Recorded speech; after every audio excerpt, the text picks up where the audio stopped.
fight, this is a short notice fight, but it's a great fight, man. With Andre Petroski taking on Michel Pereira, we got grappler versus striker matchup, even though I think Pereira is also a pretty good grappler in his own right.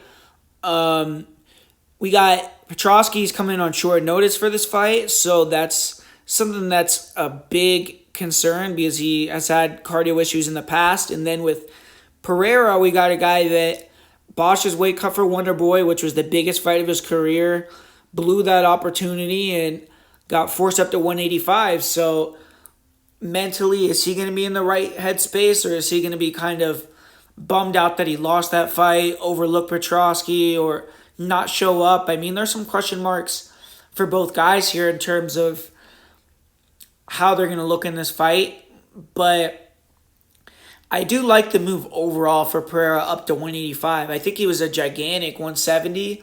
I think he's going to be pretty similar size to Petroski. I don't really think it's going to be a case where you see a guy forced up from 170 to 85 and he's going to look significantly smaller than the guy that he's fighting. I don't think that's going to be the case here. I think that Pereira is going to be a good-sized 185er as well.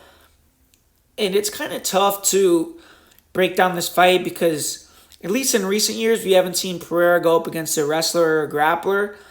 And we've never seen in Petroski's entire career him go up against a dynamic striker like a Michel Pereira. So both these guys haven't seen the look from their opponent that often.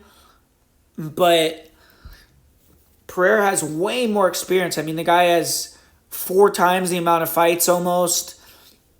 And he definitely has had fights where guys have been shooting on his legs. He's facing a southpaw that likes to attack the single leg, has good back takes. Whereas Petroski has never fought someone with a striking style. Pereira throwing a lot of kicks, dynamic, really great movement. And I just don't like Petroski's striking, man. I feel like he's stiff, rigid. I thought he got outstruck by GM3, which is a really bad look. And you see like his reactions in certain fights to like he's parrying kicks, trying to catch kicks. He's not really doing the best in terms of evading flying knees and things like that against Wellington Turman, who's setting him up from a mile away, and Petroski's still almost getting hit with them. So Pereira, I think, is going to be a real tough guy to just take down. I mean, this is a guy that's farm strength. He's wrestling bulls and shit. Like, the guy is going to be, I think, tough to take down. I think he's going to have better cardio now that he doesn't have this big weight cut that he has to do.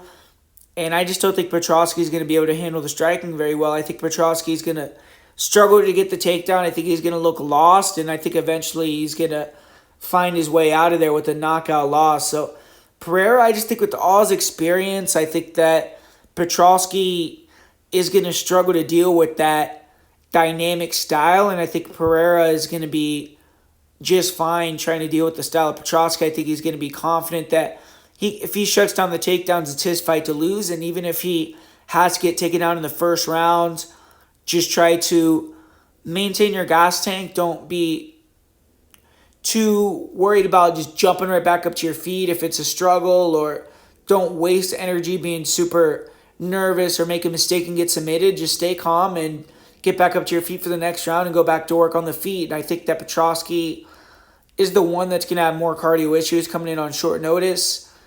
So I think Pereira is going to get this one done via knockout.